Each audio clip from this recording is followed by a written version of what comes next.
Hello everybody, doing a laundry room wall. They had to open up this large wall area so they can reconfigure the plumbing and the electrical.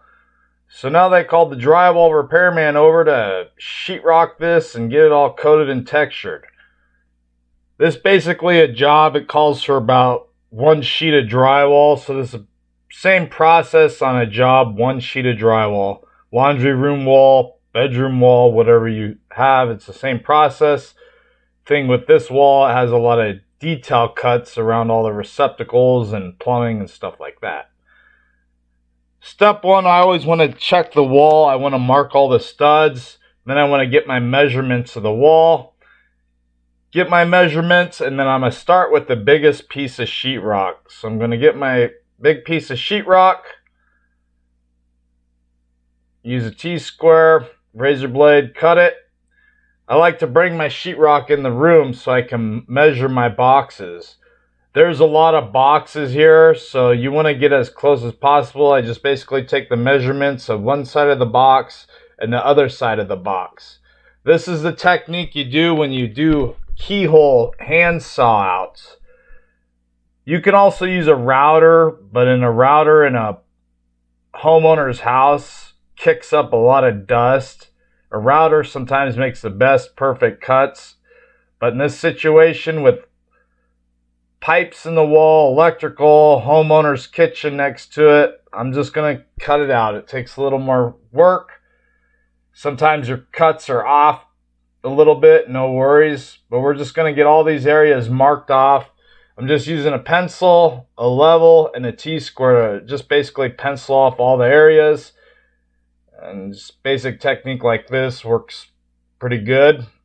There's other techniques, but this is the technique I use. It works for me. You just gotta do what's easiest for you so you can get the project finished. That's the goal here, is to get the job done quickly and efficiently.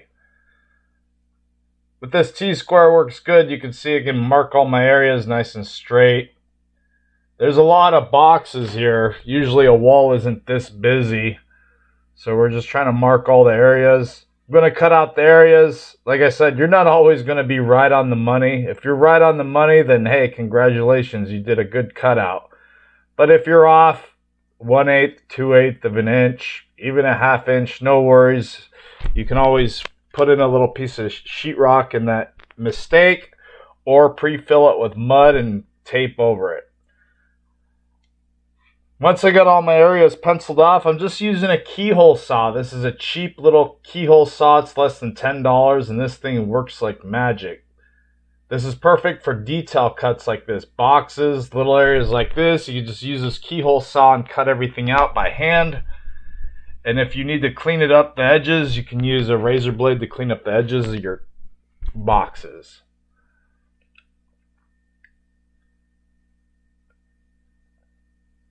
Measure everything.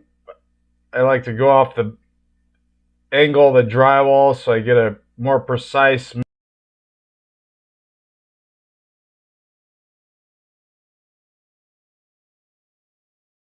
off with the razor blades so they fit in place. If you have gaps next to your cutouts, don't worry. Even the best drywallers are never on the money. Go ahead and you're going to tape and fill in these gaps anyways with tape. So don't worry. Don't beat yourself up that you made a mistake. Like I said, even the best sheetrockers make mistakes, especially when you're doing hand cutouts like this. If you want perfect cuts, you got to use a router, but routers make a lot of dust, and you got to know what you're doing when you're using a router. Add screws. I can never emphasize this enough. Screws. You need screws every 3, 4, or 6 inches. You got to add plenty of screws. This to tighten up the area. Add screws in your baseboard wherever you can. Plenty of screws. You can put too many screws, so a rule of thumb, just keep it symmetrical. Do, I would say every 3 or 4 inches, add a screw, and then nice symmetrical screw layout. Make sure all the screws are recessed in the sheetrock. You don't want no screw heads sticking out, because when you go to mud, that'll cause a lot of problems. Always add screws to the outside existing sheetrock. This is to tighten up the old sheetrock. You don't want a loose sheetrock there, so when you go to tape mud, if the original sheetrock's loose, then you might get a crack. So always add screws on your outside edges of your original sheetrock.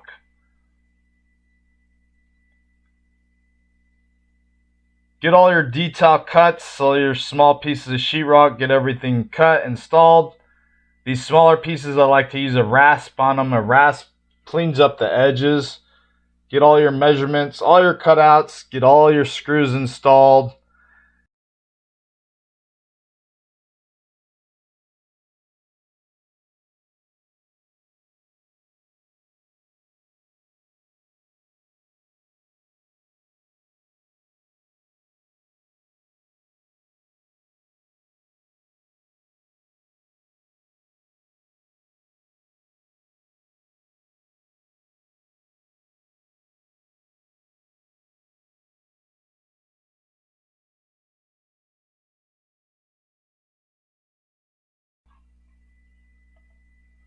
Once all the screws are set, everything's good to go. Now you're ready to mask off the area. With this, it's a spray texture, so I gotta mask off all the receptacles, mask off the floor, basically to contain the area from dropping any mud. You could also do this before the sheetrock process, but I've always had problems with the sheetrock tearing the plastic, so I always do this after. Of course, if you're on carpet or something, you're gonna have to prep the floors before. Since this is tile, it's easy to sweep it up. Get everything masked off, baseboards, receptacles, the flooring, get everything ready. I like to use this 1.5 or 2-inch tape, works best for this. 1-inch tape, you're fighting with the tape too much, so it's better to use bigger, wider tape for masking.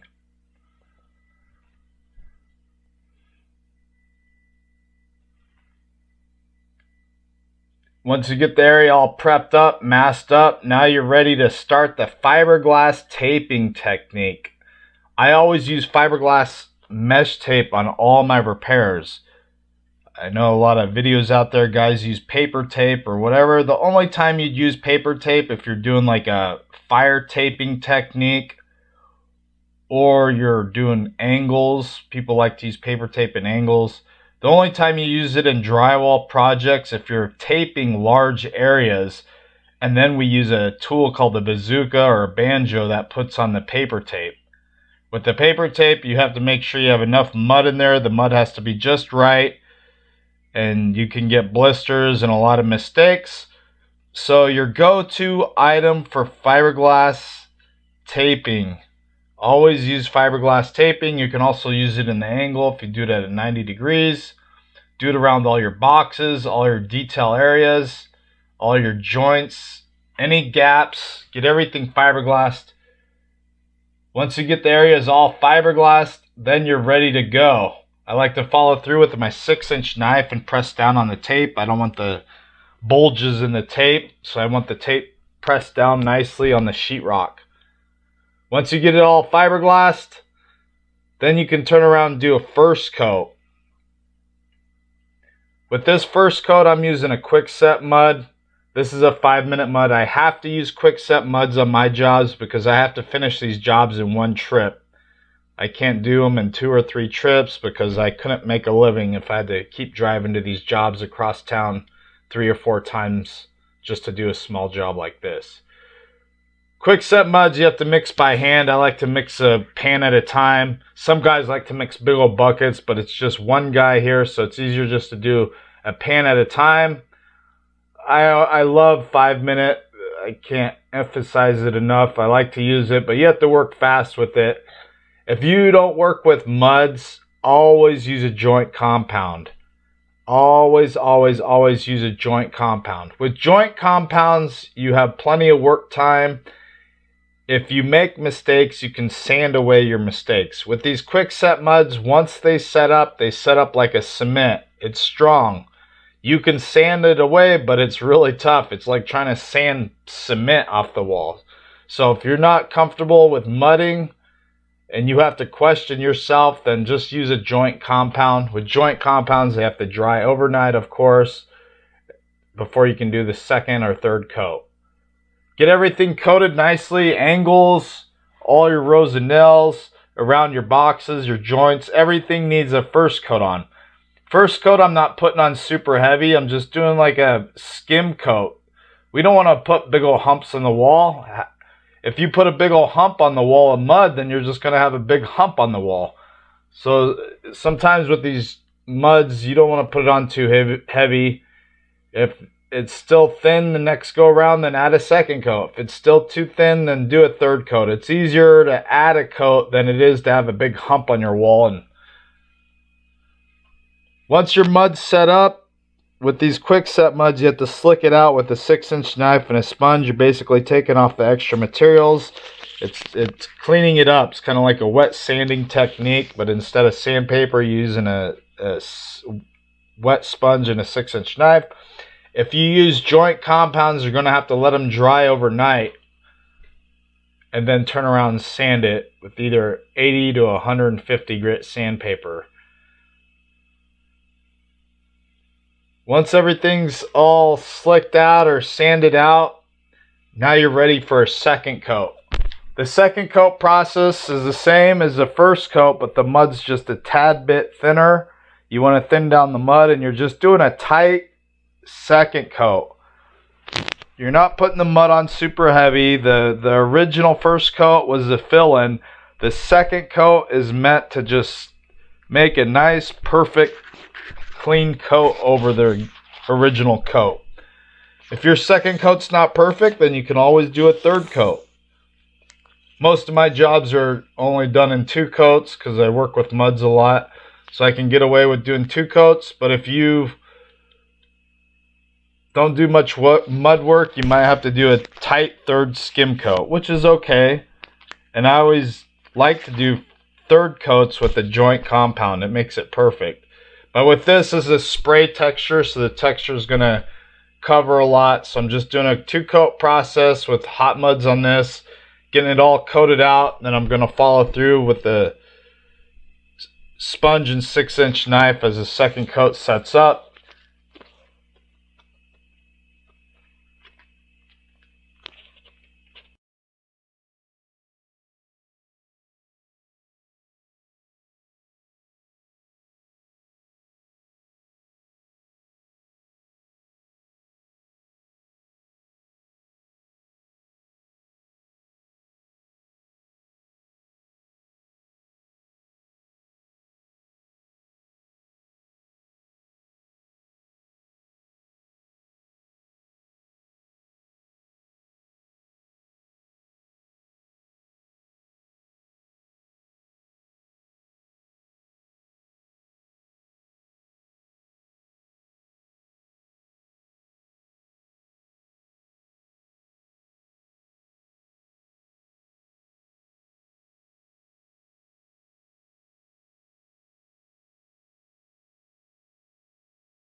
Once the area is already second coated or third coated, you're ready for texture. With this, it's a spray knockdown, so I got to use a spray technique, spray prep. I need an air compressor hopper. I use joint compounds. With these joint compounds, you have to mix them up real creamy. It has to be mixed up creamy, creamy, creamy. You don't want no clumps and goobers in your mud, because those will spray through the hopper onto your wall and make mistakes. The mud consistency of most textures is like a heavy pancake batter. It's kind of like a Goldilocks zone. It has to be just right. So just a thick, creamy, heavy pancake batter is the usual consistency of most, if not all, textures. Basically, with the spray textures, splatters, orange peels, knockdowns, you want to spray the area in a nice, consistent, symmetrical pattern. Nice, even, same strokes, so you have the same spray consistency throughout the whole project. I pay a little more extra detail around detailed box areas, angles, baseboard areas, stuff like that. And basically just spray, spray, spray in one direction. You can either go up and down, side to side, it doesn't make a difference. Just nice, even sprays. And if you want up and down, then you want to cross it off by side to side. So always cross off your spray texture. You could even do a couple cross offs diagonally.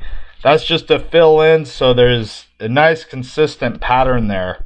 Sometimes with the air compressor, you're using pressure, so the pressure changes a little bit. So that's why we like to cross off our textures so we know it's nice consistent pattern on the spray area. Spray nice and slow. You just want to spray the area. I always go a foot or so past the mud work so it blends into the existing areas. This is a spray knockdown. Spray knockdowns are sprayed like a splatter texture. You would spray a splatter on it and then knock it down. There's a lot of knockdown tools. I've seen rubber tools. You name it, there's knockdown tools out there. They're gimmicky. Maybe if you're spraying a whole 100-foot ceiling or something, you want these fancy knockdown tools. But I just use a regular 6-inch knife. A 6-inch knife doesn't cover a lot of ground, you know, compared to a 12-inch knife. But the bigger the knife, the more bowed the knife might be. There's not a such thing as a perfectly straight knife. But with your 6-inch knife, you have more straightness out of all the knives, if that makes sense. So that's why I like to use my 6-inch knife. It's easier to control. You don't get no flat spots on your spray knockdown. So just use your 6-inch knife. It has to be clean. Use a straight part of your knife.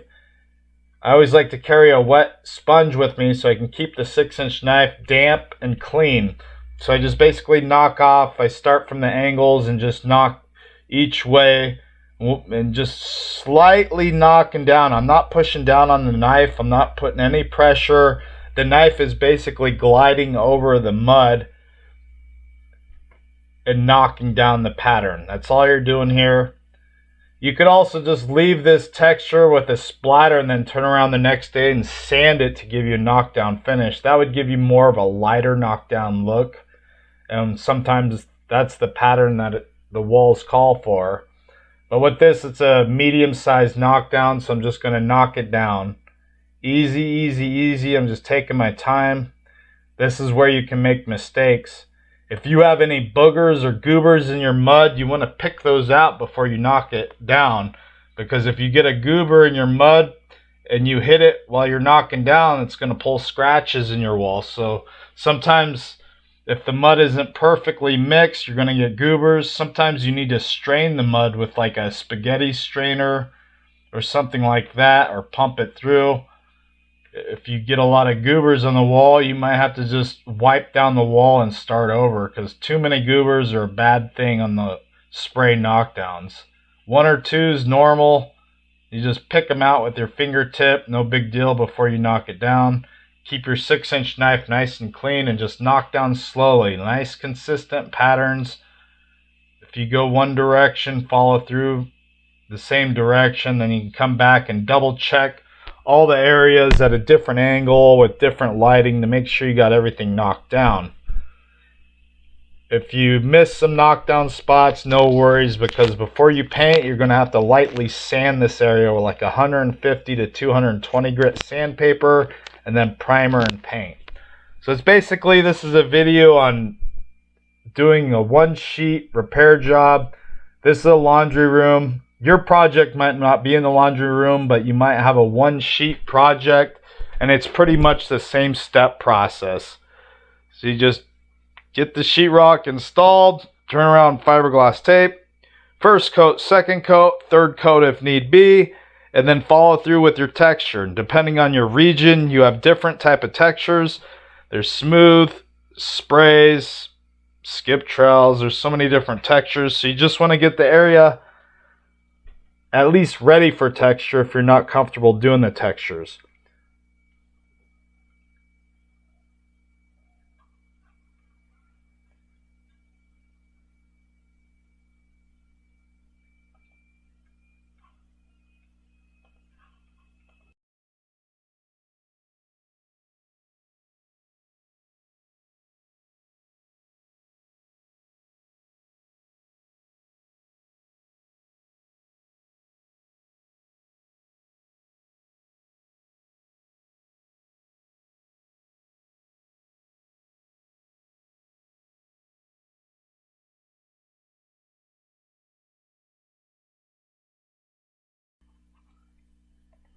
Once you get the area all textured up, go ahead and pull all your masking. Don't let your masking sit overnight. You want to pull all your masking, clean up the area, clean up all your tools, clean up your washout area, clean up everything. You're done with this project. You're going to have to let it dry for 24 hours. Then you can turn around, sand it with 150 grit to 220 grit. Primer is a must. You must always primer drywall, then paint. Hope this video was helpful. Please go ahead and like and subscribe. Thank you for watching.